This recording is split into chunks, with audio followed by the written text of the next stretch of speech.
देखें भाई, अपन ने पिछले उसमें क्या पढ़ा था। इसमें इसका ऑफ कर दूं पूरा वीडियो, उसका वॉल्यूम। हमने पिछले वीडियो में पढ़ा था, पिछले लेक्चर में, जजों की। इसका वॉल्यूम ऑफ कर दो। ऑफ है पूरा? हाँ, अब है ऑफ। अब है ऑफ। ठीक है। हमने पिछले उसमें टर्म में पढ़ा था क्या? सुप्रीम कोर्ट में न्यायाधीशों की न्यायाधीशों की नियुक्ति और न्यायाधीशों को हटाना।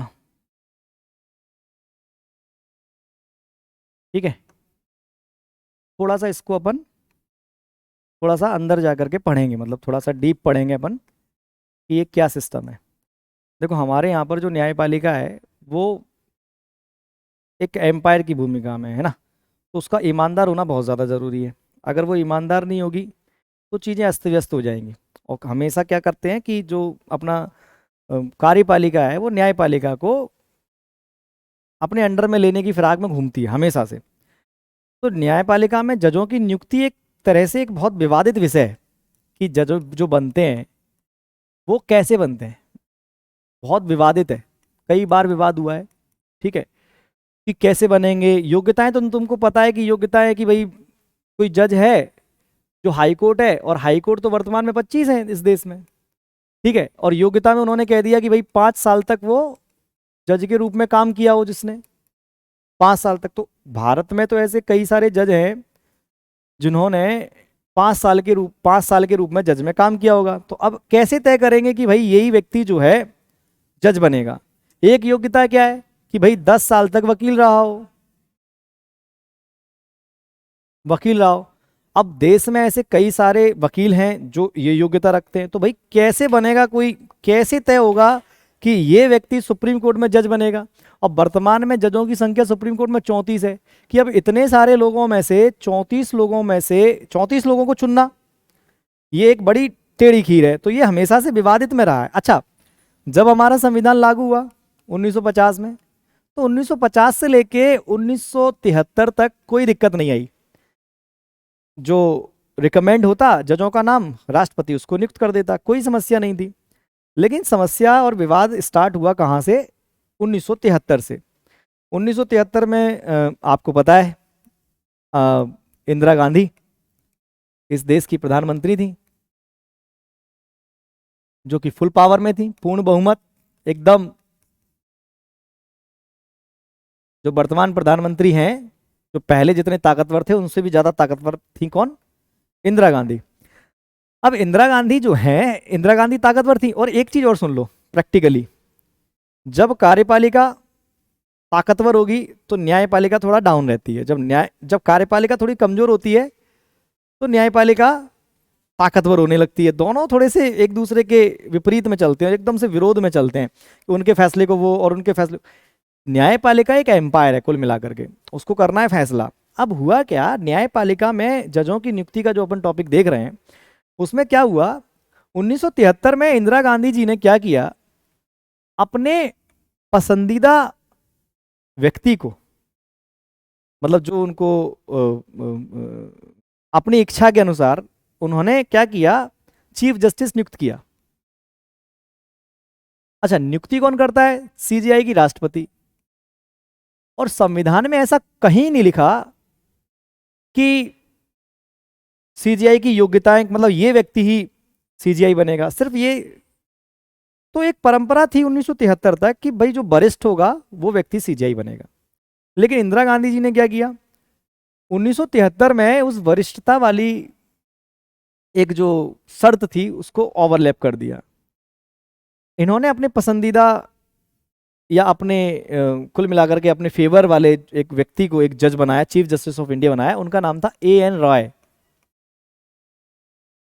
एएन रॉय को इन्होंने चीफ जस्टिस बना दिया, जबकि वरिष्ठता के आधार पर ये चौथे क्रम पे आते थे, 4th नंबर पे। और राष्ट्रपति ने इनको, और राष्ट्रपति तो आपको पता है रबर बैंड होता है कार्यपालिका, मतलब प्रधानमंत्री और मंत्रिपरिषद का। एएन रॉय को इन्होंने चीफ जस्टिस बना दिया, तो वहां से विवाद हुआ। अच्छा, इन्होंने एएन रॉय को क्यों बनाया? क्योंकि 1973 में ही आपको पता हो केशवानंद भारती केस हुआ था।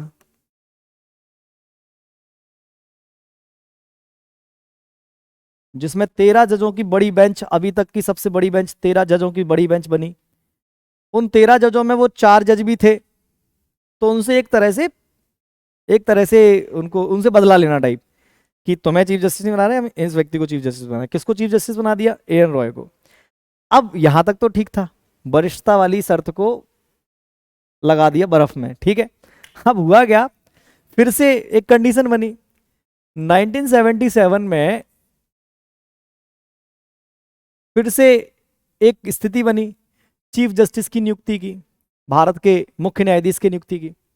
अब भारत का जो मुख्य न्यायाधीश की नियुक्ति की एक फिर से कंडीशन बनी, तो उसमें क्या हुआ, जो हमारी प्रधानमंत्री तब भी वही थी, हमारी प्रधानमंत्री कौन थी उस समय भी?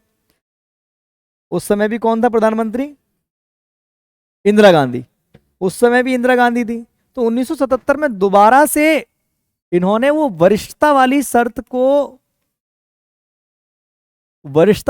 फिर नहीं माना, और अपने पसंदीदा व्यक्ति एम यू बेग इनको फिर से इन्होंने सीजीआई बना दिया। तो अब क्या है, एक मतभेद हो गया कि भाई सीजीआई बनेगा कौन, कोई चीज तो फिक्स करो, कैसे बनेगा, मतलब क्या होगा। ऐसे तो वरिष्ठता वाला जो कॉलम चल रहा था उसको तो इन्होंने ओवरलैप कर दिया।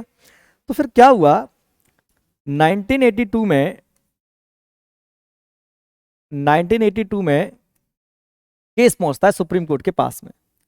सुप्रीम कोर्ट के पास में केस पहुंचा, और सुप्रीम कोर्ट के पास में जो केस पहुंचा इसको अपन जानते हैं फर्स्ट जजेस केस के नाम से। इस केस में सुप्रीम कोर्ट ने क्या फैसला दिया? इस केस में सुप्रीम कोर्ट ने यह फैसला दिया कि नियुक्ति करने की पावर कार्यपालिका के पास है, और कार्यपालिका का मुखिया है राष्ट्रपति। तो जब जजों की नियुक्ति होगी तो राष्ट्रपति नियुक्ति करेगा, और वह नियुक्ति करेगा और उसकी नियुक्ति अंतिम मानी जाएगी, मतलब जो उसने कर दिया वो सही है, जो सिफारिश गई उसने नियुक्ति कर दी वो सही है।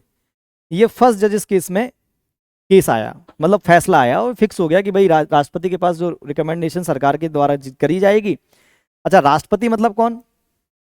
भारत सरकार, है ना। तो जो उसने कह दिया वो हो जाएगा। तो यहां पर क्लियर हो गया चीज कि भाई जो राष्ट्रपति करना चाहेगा वो कर देगा नियुक्ति। लेकिन फिर क्या हुआ, अभी भी इनकी सरकार की और सुप्रीम कोर्ट की विवाद अभी थमा नहीं।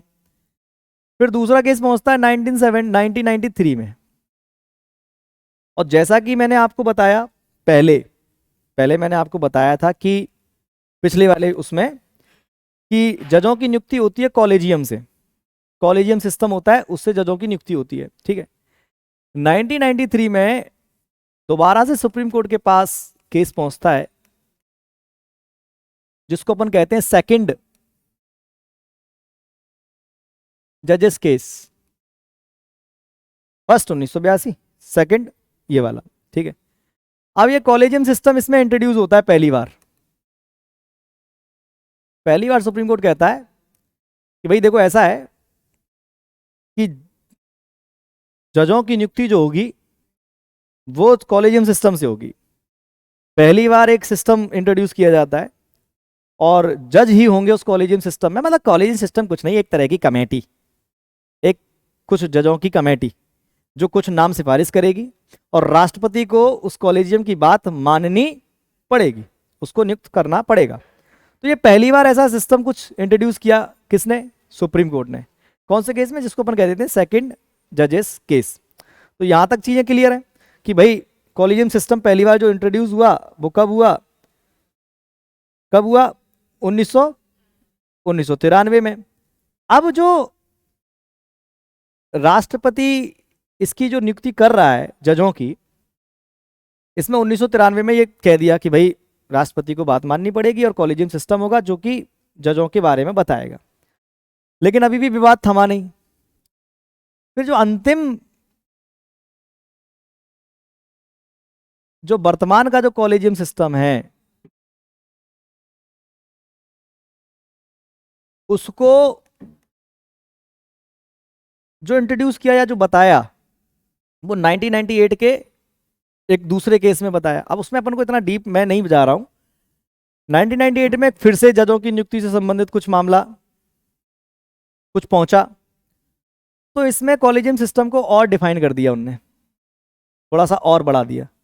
इसमें कॉलेजियम सिस्टम का कह दिया कि भाई 5 जज होंगे, जिसमें भारत का एक मुख्य न्यायाधीश होगा। कॉलेजियम सिस्टम समझा रहा हूं मैं, मोरल ऑफ द स्टोरी ये है। कॉलेजियम सिस्टम 1998 में थोड़ा सा और डिस्क्राइब किया गया सुप्रीम कोर्ट के द्वारा। उसने कहा कि इसमें 5 जज होंगे,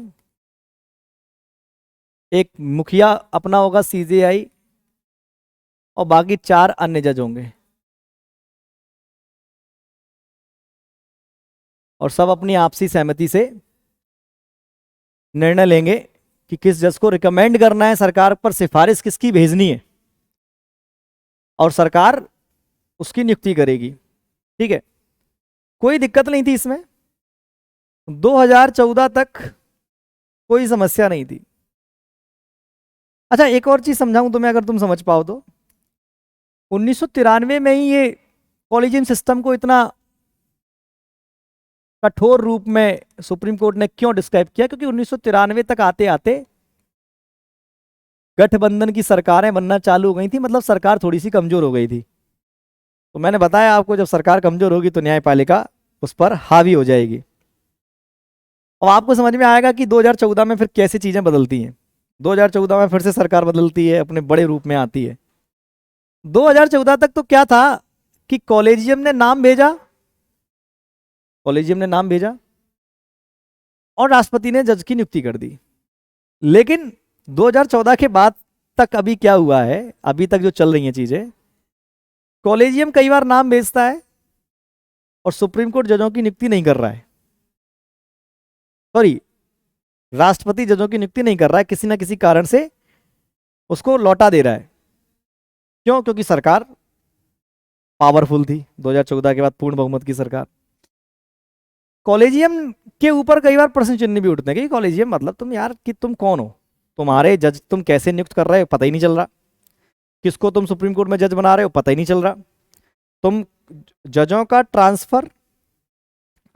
ट्रांसफर अपॉइंटमेंट, ठीक है, ये सब कौन तय कर रहा है? कॉलेजियम सिस्टम तय कर रहा है।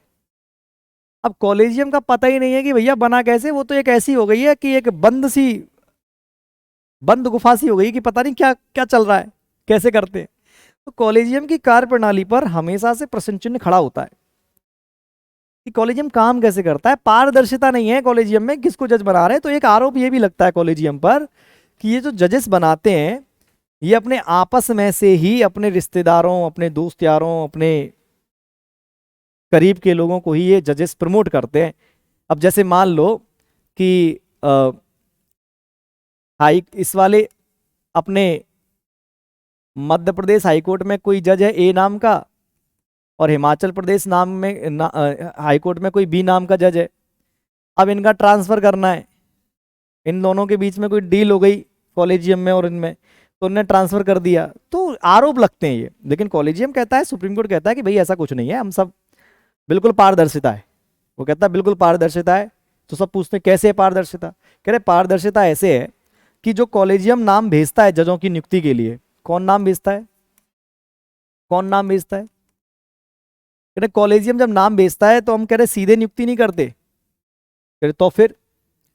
अरे कोई आवाज नहीं जाती उसमें, टेंशन मत लो। कि कॉलेजियम जब नाम भेजता है तो कह रहे हम सीधे जजों की नियुक्ति नहीं करते।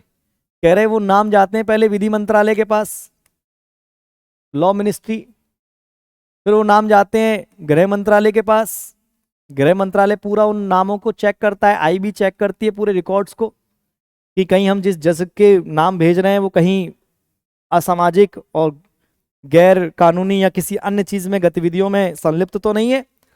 तो करे इस सब के बाद फिर वो नाम जाता है पीएम ऑफिस, फिर उसके बाद जाता है राष्ट्रपति के पास। तो कॉलेजियम कहता है कि भाई मतलब सुप्रीम कोर्ट कहता है कॉलेजियम के पक्ष में कि तो भाई हमारी कैसे चल रही है, सबको तो जांच करा रहे हैं हम नामों की,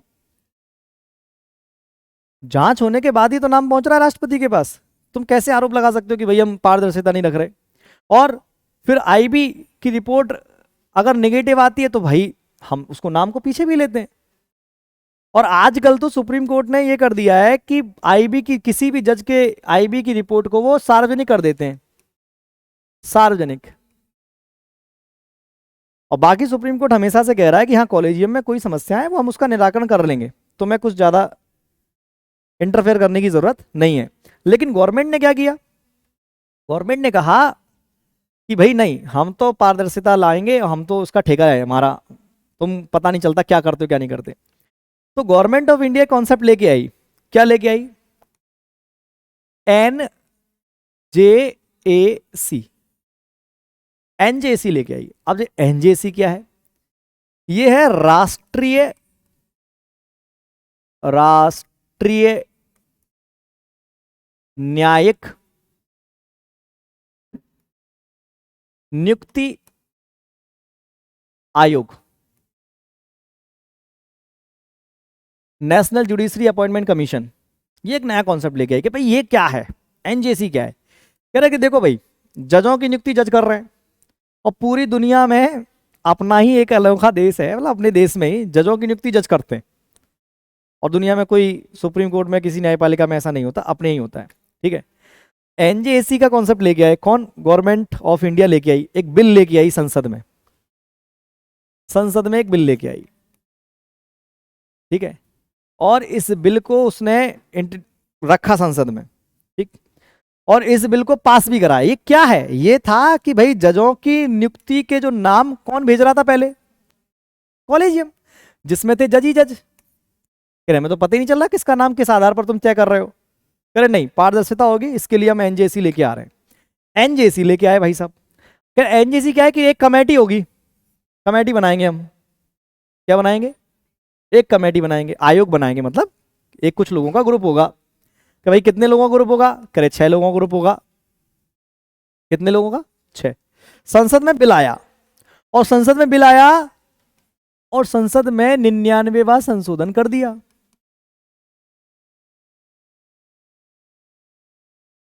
99वां संशोधन कर दिया, सीधे पारित सरकार ने। कि जज की नियुक्ति कैसे होगी अब हम बताएंगे, तुम नहीं बताओगे, तुम आपस में पता नहीं क्या कर लेते हो, कुछ पता भी नहीं चलता। सुप्रीम कोर्ट बैठा बैठा देख रहा है कि हाँ ठीक है तुम कर लो पहले, कह रहे तुम कर लो, बाद में तो मेरे को ही देखना है। NJC कानून लेके आई सरकार, वो था नेशनल जुडिशरी अपॉइंटमेंट कमीशन। संसद में पास हुआ। संसद में कैसे पास हुआ ये समझ लो जरा, बता देता हूं थोड़ा सा।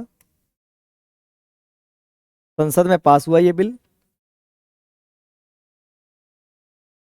जहां तक मुझे याद है, शायद थोड़ा सा ऊपर नीचे हो सकता है, थोड़ा सा एडजस्टमेंट करना अगर हो जाए तो, वैसे तो क्लियर हूं मैं।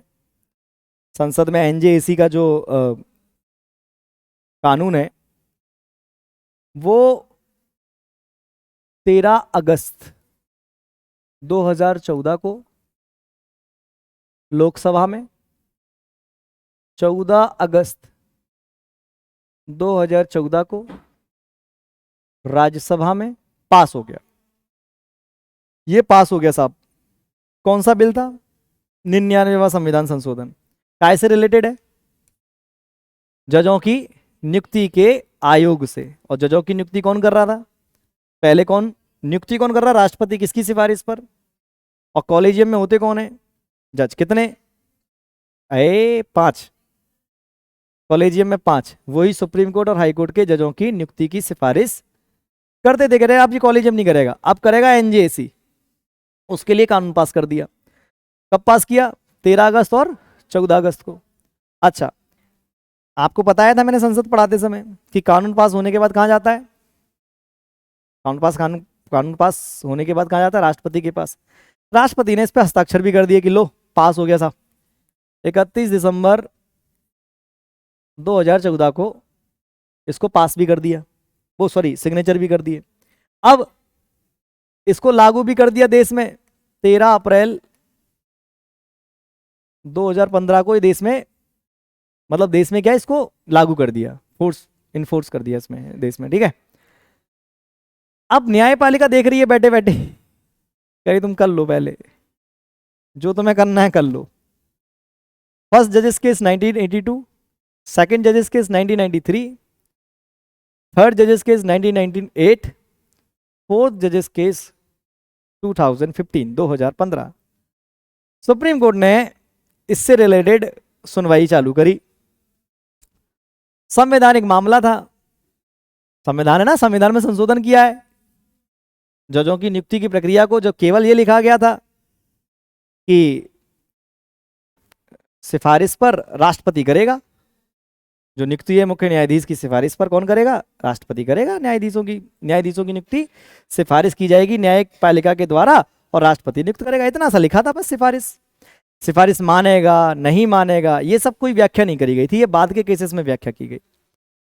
अब सुप्रीम कोर्ट बैठा बैठा देख रहा है साहब, उसने कहा ठीक है बना लो, तुम एनजेसी बना लो, लागू भी कर दिया।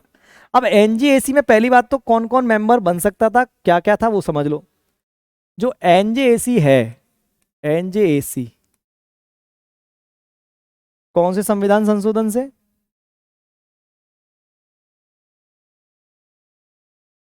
कब लागू? 2015। इसमें गवर्नमेंट ऑफ इंडिया ने प्रावधान किया था कि एनजेएसी में एक तो सीजीआई को रखेंगे, एनजेएसी में अपना सीजीआई तो होगा ही होगा कि भाई सीजीआई होगा, और फिर 2 अन्य न्यायाधीश होंगे सुप्रीम कोर्ट के। अरे ठीक है, ये भी ठीक है। फिर और कह विधि मंत्री होगा, कानून मंत्री, विधि मंत्री। अब सुप्रीम कोर्ट बैठा बैठा देख रहा है कि भाई ठीक है, जजेस तक तो ठीक था, जज तो पहले भी थे, विधि मंत्री आ गया। कह रहे और कह रहे 2 विशेषज्ञ होंगे भाई साहब, विशेषज्ञ सदस्य होंगे 2। उनने कहा ओके ठीक है, ये 2 विशेषज्ञ सदस्य होंगे। तो उनने कहा ये 2 विशेषज्ञ सदस्य कैसे आएंगे साहब? उन्होंने कहा इन 2 विशेषज्ञ सदस्यों को चुनने के लिए भी एक कमेटी होगी। ये 2 विशेषज्ञ सदस्य कौन होंगे? इनको चुनाव के लिए भी क्या होगी? एक कमेटी होगी, और उस कमेटी का मुखिया जो होगा वो अपना भारत का प्रधानमंत्री होगा, पीएम होगा, और उसमें सीजीआई को भी रखेंगे, ठीक।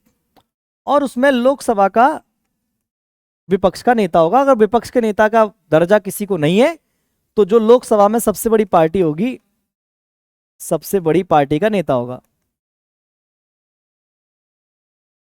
पार्टी का नेता। करे ये 3 लोगों की कमेटी तय करेगी उन 2 विशेषज्ञों को। अब सुप्रीम कोर्ट पूछ रहा है कि भाई विशेषज्ञ का मतलब क्या? विशेषज्ञ तो अपने विराट कोहली भी हैं, क्रिकेट खेलते हैं बढ़िया, तो क्या वो भी होंगे? वो चुनेंगे जजों को? कह रहे नहीं नहीं नहीं नहीं, वो हम बताएंगे, हम देखेंगे, कोई बहुत विशेषज्ञ होगा, कानून का ज्ञाता होगा, हम उसको देखेंगे, वो भी होगा उस एनजेएसी में, ठीक है। अब एक चीज और थी इस एनजेएसी में कि 2 लोग जो चुने जाएंगे वो 3 साल के लिए चुने जाएंगे, और दोबारा से नियुक्ति उनकी नहीं होगी कभी भी। दोबारा नियुक्ति पर रोक रहेगी, और इनमें से एक मेंबर, 2 में से एक मेंबर SC ST का हो सकता है, या ओबीसी का हो सकता है, या महिला हो सकता है, या अल्पसंख्यक वर्ग से हो सकता है। मतलब एक मेंबर इन समुदाय में से ही होगा, एक मेंबर कोई भी रहेगा, बाकी एक मेंबर इन समुदाय में से होगा। ये एनजेएसी के लिए उन्होंने बताया कि 6 लोग होंगे, और वो रिकमेंड करेंगे हाई कोर्ट और सुप्रीम कोर्ट के जजों के नाम, और फिर राष्ट्रपति उनकी नियुक्ति करेगा। उन्होंने कहा बिल्कुल बढ़िया है, एकदम सही किया तुमने। सुप्रीम कोर्ट ने पूछा होगा कि ये बताओ ये 6 लोग हैं, अगर इनमें मतभेद हो गए आपस में कि नहीं इस फलाने व्यक्ति का नाम नहीं, इस वाले व्यक्ति को सुप्रीम कोर्ट का जज बना, फिर क्या होगा? इस स्थिति में क्या करेंगे अपन? उन्होंने कहा यार ये तो हमने कभी सोचा ही नहीं, 6 लोग हैं, 3-3 बट गए, फिर क्या होगा? तो फिर सरकार ने बोला कि अभी हमने अभी एनजेसी बनाया है, हम इसके लिए पूरी विधि बनाएंगे, संसद से पास करके हम पूरा एक कानून बनाएंगे, पूरी विधि बनाएंगे संसद से पास करके, और फिर उसके अनुसार क्या होगा, उसके अनुसार एनजेएसी पास काम करेगा कि वो 6 लोग कैसे चुनेंगे, क्या नियम होगा, क्या शर्तें होंगी, कैसे बात मतलब कैसे नियुक्ति होगी, अगर 3-3 का बंटवारा हो गया तो फिर कैसे फैसला लेंगे, किसका लेंगे, कैसे ट्रांसफर होगा। कि इसके लिए हम संसद में कानून बनाएंगे कि पहले अपन ये एनजेसी बना लो, उसके बाद कानून बनाएंगे, उसके कह रहे बाद में अपन कुछ देखेंगे। लेकिन वो कानून बनाने का मौका ही नहीं आया। सुप्रीम कोर्ट ने क्या किया, इसको 16 अक्टूबर 2015 को एनजेसी को असंवैधानिक, एनजेसी को असंवैधानिक घोषित कर दिया। कह रहे ये संविधान की मूल भावना को, संविधान की भावना को नहीं है, ये संविधान के खिलाफ है, कार्यपालिका न्यायपालिका से स्वतंत्र है, और तुम कार्यपालिका के एक व्यक्ति को जजों की नियुक्ति में रख रहे हो, जैसे विधि मंत्री को आप जजों की नियुक्ति में रख रहे हो। कह रहे ये उन्होंने कई सारे तर्क दिए, जो मोटा मोटे तर्क मैं आपको बता रहा हूं। तो कह रहे ये तर्क दे करके उन्होंने एनजेएसी क्या कर दिया, एनजेएसी उन्होंने क्या कर दिया, एनजेसी को असंवैधानिक घोषित कर दिया।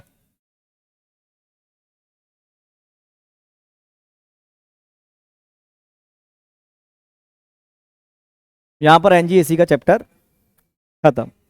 तो क्या था, जजों की नियुक्ति के लिए कॉलेजियम सिस्टम बनाया। कॉलेजियम सिस्टम को 2 केसेस में अपन ने इंट्रोड्यूस किया, 1993 और 1998। और कॉलेजियम सिस्टम ही जजों की नियुक्ति, जजों के ट्रांसफर की सिफारिश राष्ट्रपति को भेजता है। 2014 तक राष्ट्रपति उनकी नियुक्ति कर देता था बिना ज्यादा कुछ विवाद के। लेकिन 2014 के बाद कई सारी नियुक्तियों को सरकार ने, राष्ट्रपति ने रोका, और 2014 के बाद ही एनजीएसी बनाया, जिसको सुप्रीम कोर्ट ने आगे चल करके असंवैधानिक घोषित कर दिया।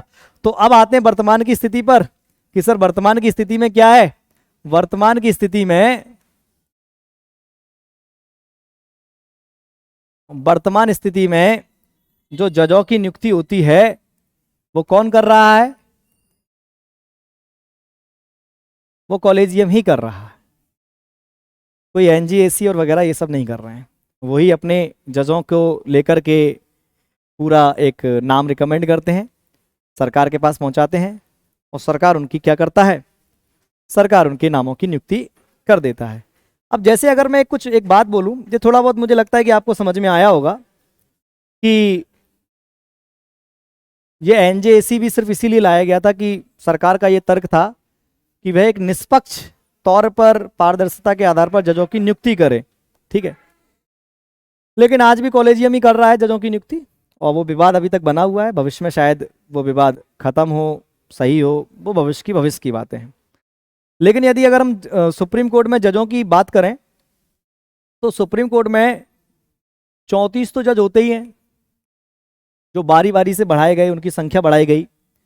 मूल संविधान में 8 जज थे टोटल सीजीआई को मिला करके, फिर जजों की संख्या शायद 11 करी गई, फिर शायद 14 करी गई, ऐसे ही जजों की संख्या में बढ़ोतरी की गई थी। और ऐसे ही आते आते जजों की संख्या वर्तमान समय में कितनी करी गई, 34 करी गई। अच्छा, एक चीज और समझो, कार्यकारी मुख्य न्यायाधीश,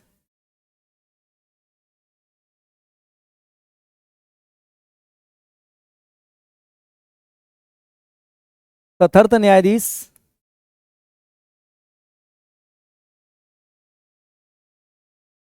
और सेवानिवृत्त न्यायाधीश,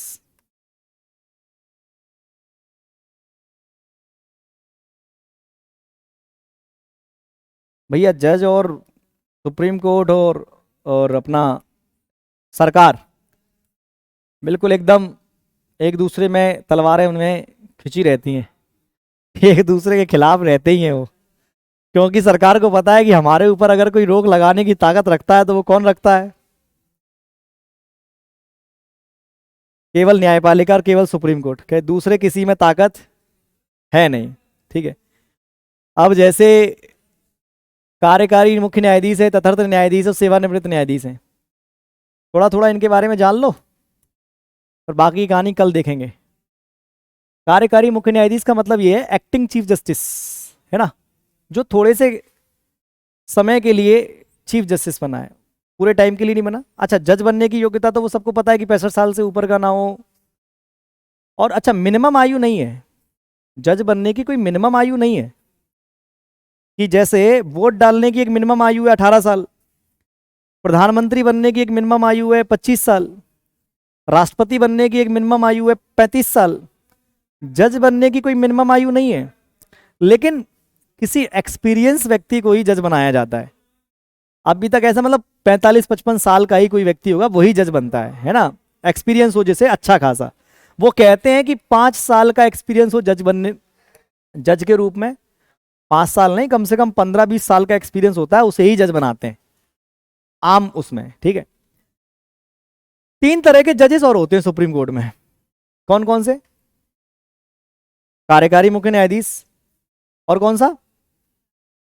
तथर्थ न्यायाधीश, और कौन सा? कौन सा? सेवानिवृत्त न्यायाधीश। अब ये क्या है ये और समझ लो, ये क्वेश्चन आ चुका है एक बार, एमपीपीएससी में पूछा था 2019 या 18 में, कि निम्नलिखित में से सुप्रीम कोर्ट में जज की नियुक्ति नहीं होती। उसमें ऑप्शन था मुख्य कार्यकारी मुख्य न्यायाधीश, तथर्थ न्यायाधीश, सेवानिवृत्त न्यायाधीश और अतिरिक्त न्यायाधीश, ठीक है। तो ज्यादातर लोग ये लगा के आए थे सेवानिवृत्त न्यायाधीश, जबकि उसका आंसर क्या था? अतिरिक्त न्यायाधीश। अतिरिक्त न्यायाधीश जैसा कोई भी कॉन्सेप्ट भारत के संविधान में सुप्रीम कोर्ट के लिए नहीं दिया गया। 3 तरह के जजेस करते हैं। देखो भाई, सीजीआई होता है भारत में, भारत के सुप्रीम कोर्ट में सीजीआई होता है। सीजीआई अनुपस्थित है मान लो किसी कारण से, या एकदम से उनका देहांत हो गया, अब प्रॉपर तरीके से सीजीआई का चुनाव अभी या सीजीआई को नियुक्त नहीं किया जा रहा, तो फिर क्या करेगा? तो भाई राष्ट्रपति जो होगा वो कुछ समय के लिए कौन से मुख्य न्यायाधीश की नियुक्ति कर देगा? कौन से मुख्य न्यायाधीश की? कार्यकारी मुख्य न्यायाधीश की नियुक्ति कर देगा, ठीक है, जो कि प्रॉपर मुख्य न्यायाधीश नहीं है, जो कि प्रॉपर मुख्य न्यायाधीश नहीं है, वो कार्यकारी मुख्य न्यायाधीश है, एक्टिंग चीफ जस्टिस है, जो कि कुछ समय के लिए बना है, ठीक है। फिर बाद में जब प्रॉपर आ जाएगा तो अपना पद संभाल लेगा, वो हट जाएगा, ठीक है। कौन से आर्टिकल से संविधान का? कार्यकारी मुख्य न्यायाधीश की नियुक्ति कौन से आर्टिकल से होती है? कार्यकारी मुख्य न्यायाधीश की नियुक्ति कौन से आर्टिकल से होती है? बताओ ना, 126 से। अच्छा, ये तो हो गया कार्यकारी मुख्य न्यायाधीश, ठीक है। एक होता है तथर्थ न्यायाधीश। अब ये क्या होता है, ये क्या बवाल है तथर्थ न्यायाधीश का, ये समझो जरा। ये समझ में नहीं आता लेकिन फिर भी तुम समझो, ठीक है। तथर्थ न्यायाधीश का मतलब होता है अस्थाई, अस्थाई। तथर्थ न्यायाधीश में क्या है जरा समझना आराम से, इसको पहले अपन यहां से हटा लेते हैं। कि मान लीजिए कि सुप्रीम कोर्ट में जजों की संख्या कम है, जजों की संख्या कम है और काम पड़ रहा है भाई। जजों की भले ही संख्या कम हो लेकिन पॉपुलेशन कम थोड़ी है इस देश की, 150 करोड़ है। चाइना वाइना सब पीछे छोड़ दिया अपन ने, है ना, इसी में पीछे छोड़ रहे हैं। बाकी तुलना अपन करते हैं पाकिस्तान से, देख रहा है पाकिस्तान में 200 रुपए किलो आटा हो गया, अरे चाइना को भी तो देखो। हमेशा बड़ों से तुलना करनी चाहिए ना, लेकिन अपने देश के लोग पाकिस्तान से ही तुलना करके खुश हैं। चाइना की बात करो तो कह रहे शांत हो जाती है, सरकार भी शांत हो जाती है। जजों की संख्या जब सुप्रीम कोर्ट में कम होगी और काम तो है ही प्रॉपर, तो फिर क्या होगा? और जजों की नियुक्ति हो नहीं पा रही, नियुक्ति के लिए सिफारिश करी है लेकिन नियुक्ति नहीं हो पा रही, और जजों की संख्या कम है सुप्रीम कोर्ट में, ठीक है। उस कंडीशन में क्या होगा? उस कंडीशन में भारत का मुख्य न्यायाधीश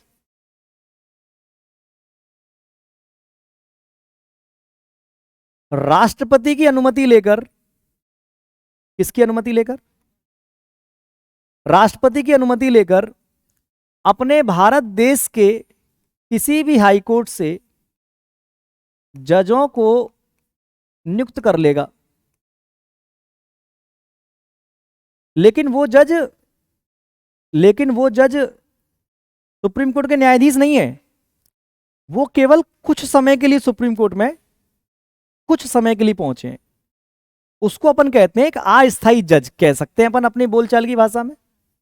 इसको अंग्रेजी में कहते हैं एडहॉक, एडहॉक जज। और इन एडहॉक जजों की नियुक्ति होती है आर्टिकल 127 के द्वारा। अच्छा, मुख्य न्यायाधीश करता, सबसे पहला देखो क्वेश्चन कैसे पूछा जाएगा, तथर्थ न्यायाधीश की नियुक्ति करता कौन है?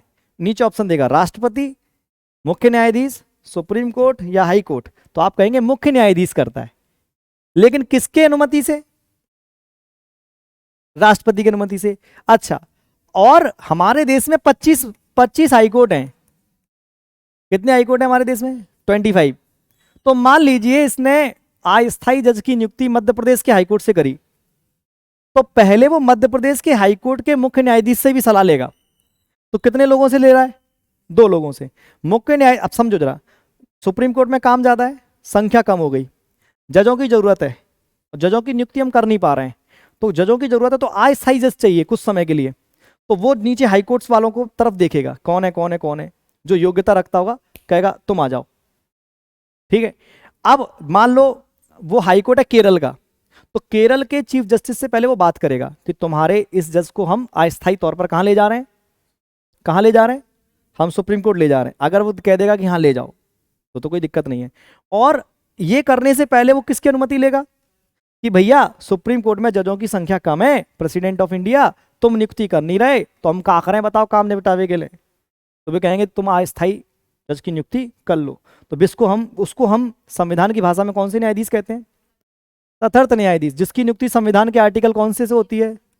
127। देखो, जब वो काम करने के लिए सुप्रीम कोर्ट पहुंच गया, तो वो न्यायाधीश के तौर पे ही काम करेगा।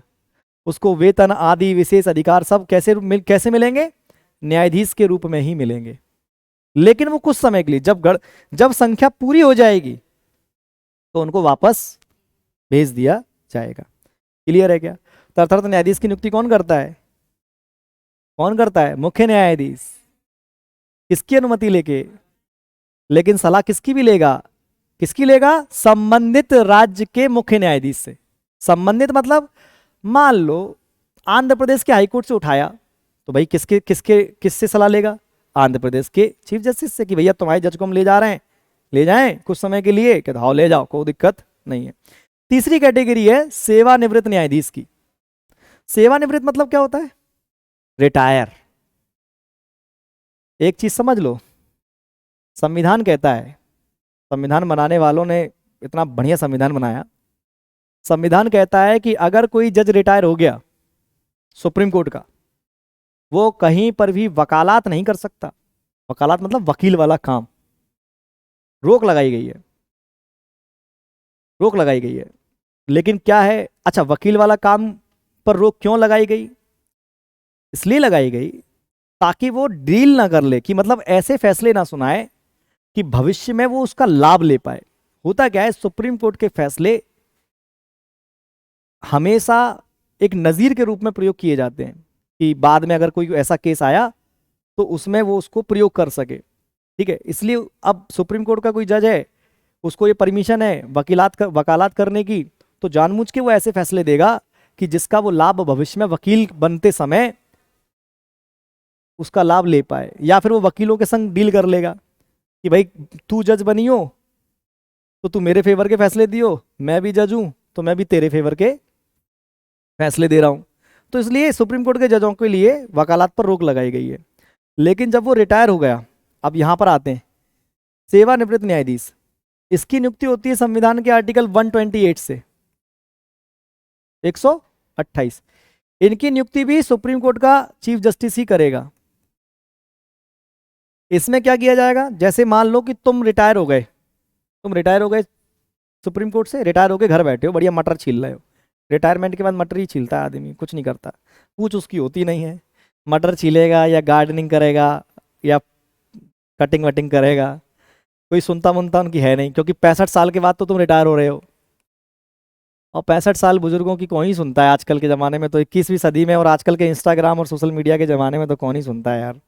कहता है बैठो रे डुकरा, काय प्राण खा रहा हो तू। सेवानिवृत्त न्यायाधीश की नियुक्ति उस कंडीशन में करेगा सीजीआई जब उसको लग रहा है कि काम बहुत है और जरूरत पड़ रही है जजों की, निपटाना है। तो सीजीआई सबसे पहले जो रिटायर हो चुका उससे परमिशन लेगा कि भैया तुम आ सकते हो क्या, ये नहीं कि उठा के कर दिया, नहीं, परमिशन लेगा, पहले अनुमति लेगा तुम्हारी कि भाई तुम्हारी जरूरत पड़ रही है तुम आ जाओ। और सलाह लेगा किससे, हो जाएगी तो वो सेवानिवृत्त जजों को सुप्रीम कोर्ट में वापस से काम के लिए, अब वो जज, एक चीज समझ लो बस, काम के लिए बुलाया है, जज नहीं बनाया तुम्हें। तुम्हें काहे के लिए बुलाया है, केवल काम करने के लिए। तुम सेवानिवृत्त जज के रूप में आ तो गए हो, लेकिन तुम आए हो केवल काम करने। तुम्हारा जो विशेषाधिकार है या शर्तें हैं, नियम हैं, वो सुप्रीम कोर्ट के जज की तरह नहीं होंगी, नहीं होंगी। तथार्थ न्यायाधीश में है लेकिन सेवानिवृत्त में नहीं है, नहीं होंगी। वो तुम आयो अपनी स्वेच्छा से, तुमने पूछा है पहले कि भैया काम पड़ रहा है, तू आ रहा है, तुम आ रहा है क्या, तो भाई तुम काम करने आए हो, तुम्हें जितना देंगे या कुछ भी सेवा शर्तें जो होंगी, हम जो बनेगा तो हम तुम्हें देंगे, तुम आ रहे हो केवल हमारी मदद के लिए। समझ में आया ना। तो ये था क्या, सेवानिवृत्त न्यायाधीशों की सुप्रीम कोर्ट में नियुक्ति। तो दो चीजें अपन ने देखी, 5 चीजें, 3 चीजें ये देखी। एक देखा कॉलेजियम सिस्टम, एक देखा एनजेएसी, है ना, एनजेएसी देख लिया। कॉलेजियम सिस्टम, कॉलेजियम थोड़ा सा रिवीजन है 2 मिनट का। कॉलेजियम सिस्टम क्या होता है, जजों की नियुक्ति के लिए बनाया गया है, जजों के ही द्वारा जजों की नियुक्ति के लिए बनाई गई एक थोड़ी छोटी सी कमेटी टाइप है, जिसमें 5 जज हैं जो जजों की नियुक्ति, ट्रांसफर आदि से संबंधित सरकार को रिकमेंड करते हैं, सरकार उस पर फैसला लेती है। और उस एनजेएसी को कॉलेजियम सिस्टम को समाप्त करने के लिए सरकार एक संविधान में संशोधन किया, 99वां संविधान संशोधन, जिसके द्वारा क्या बनाया गया, कहाँ गया, ये रहा, आ गया क्या, हाँ चलो, जिसके द्वारा एनजेएसी बनाया गया था। कब बनाया गया था, 2015 में, कानून पास किया गया था 2014 में। और इसके लिए पूरे नियम कायदे बनाए गए थे कि ये 6 लोग हैं, आगे से ये जजों के नामों की सिफारिश करेंगे और यही बनाएंगे जज। बाद में सुप्रीम कोर्ट ने इसको अवैधानिक, असंवैधानिक घोषित कर दिया और 99वां संविधान संशोधन खत्म कर दिया। उन्होंने कहा कि भाई इसको निपटाओ। अच्छा, इससे 99वें संविधान संशोधन के द्वारा आर्टिकल 124 में 3 आर्टिकल जोड़े गए थे, ए, बी और सी। ये और समझ लो, 99वें संविधान संशोधन के द्वारा संविधान में कितने आर्टिकल जोड़े गए थे, कौन कौन से, 124 ए, 124 बी और 124 सी। ए में ये था, ए में था एनजेएसी, इसमें था आयोग के कार्य, मतलब इसी के कार्य, और सी में था संसद के कानून बनाने की शक्ति।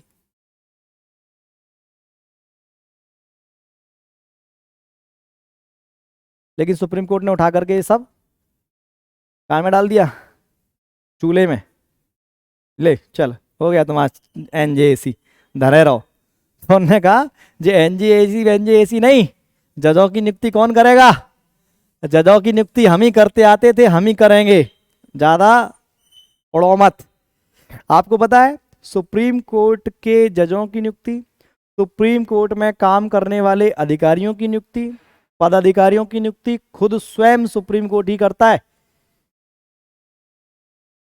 खुद ही अपने हिसाब से करते हैं वो। कभी ऐसे देखते नहीं हो जो पद निकलते हैं, न्यायालय में पद निकल गए तो आप फॉर्म भरने जा रहे हो उसका, वैसे तो कम ही फॉर्म वगैरह निकलते हैं, वो खुद ही करते हैं, कार्यपालिका से उनका कोई वो नहीं है, ठीक है। और सुप्रीम कोर्ट तो भाई सबसे बड़ा गुंडा है, ये समझ लो, अगर वो अपने पे आए तो, क्योंकि संविधान की रक्षा करने की उसी के ऊपर है, संविधान की व्याख्या करने का अधिकार भी उसी के ऊपर है, और संविधान की व्याख्या वो किस तरह से कर रहा है वो उसके अनुसार है, ठीक है। और फिर मैंने आपको बताया कि सुप्रीम कोर्ट में जो मेन जज होते हैं, उन जजों के अलावा 3 तरह के जजों की नियुक्ति और होती है। कौन कौन से, मुख्य कार्यकारी मुख्य न्यायाधीश, तथार्थ न्यायाधीश, अतिरिक्त न्यायाधीश, सेवानिवृत्त न्यायाधीश, फ्लो में गलत निकल गया, अतिरिक्त न्यायाधीश जैसा कोई भी टॉपिक नहीं होता है, ठीक है। तो ये था, इतनी सी कहानी थी। फिर देखेंगे ये कैमरा वैमरा चालू हो गया तो फिर एक वीडियो बना देंगे और देखते रहेंगे, ठीक है। बाकी आपको अलग अलग टॉपिक्स पर मैं कोशिश करूँगा कि वीडियो बनाऊं और आप तक पहुंचाऊं, जिससे क्या है कि सब कुछ ठीक चलता रहे। जैसे अभी विचार चल रहा है कि जैसे एसएससी जीडी का पेपर आ रहा है, तो एसएससी जीडी से संबंधित कुछ टॉपिक्स हैं, वो मैं आपको 5-5 10-10 मिनट की वीडियो के हिसाब से आपको देता रहूं, और आपको ठीक लगे, और ठीक लगे तो आप उसको फिर आगे बढ़ाइए, अगर कोशिश कर सकते हैं तो, है ना। चलिए भाई, ठीक है, जय हिंद। समझ गए? समझदार हो।